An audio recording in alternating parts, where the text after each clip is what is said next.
And I do definitely have a couple things to end with. I highly encourage the ones that are unfamiliar with our original medical marijuana laws to pretty please educate yourselves on those laws. It's going to help you a little bit in a few different areas. Again, to kind of bounce off of what was said earlier, the ones that are in this, the ones that have been doing this, the ones that understand our exact positions for the last 13 years can see and read and hear the lack of education from our end of the fence. And that's one of the things that ultimately ends up being so ridiculously frustrating for us. Time and time again, area after area, city after city, these ordinances go through, and it's very, very clear that there is a blatant lack of understanding that's happening.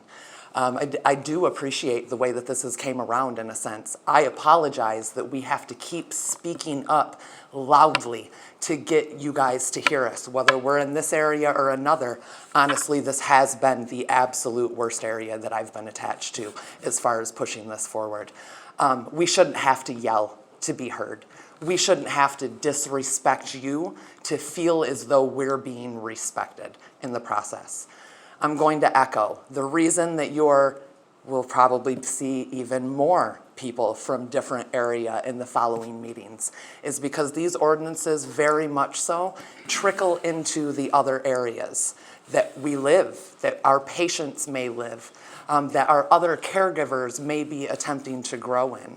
To not be able to grow our plants outside, which is literally the most beneficial for cannabis as medicine, is absolutely ludicrous. But you have a control factor, as it's been said here. Write another ordinance to help control the situations. Understand what you're controlling before you attempt to control it.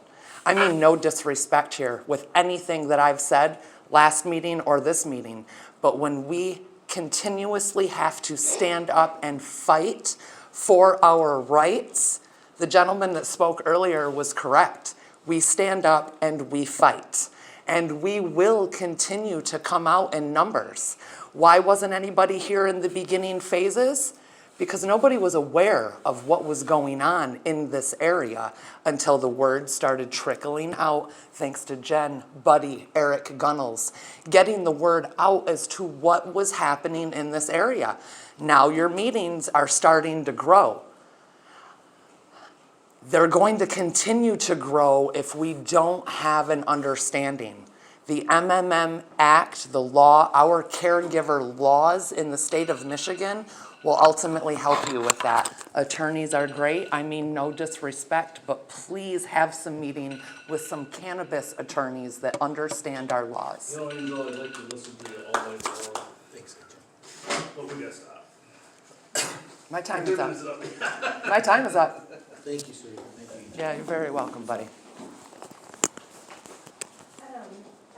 I just want to mention one thing. There is a woman who is a Flushing Township resident. She is a medical patient. She's on oxygen. And she can't make it to these meetings. You know, she's just very sick. And she had sent an email this tonight before the office closed. And she had hoped that that letter would have been read out loud during public commenting due to the fact that Wendy, you tell us if we want a comment read, to email you, and it'll be read during public comment. The whole board got it. The whole board got it. Right, but the people out here didn't. And so that person feels that they're, taxation without representation.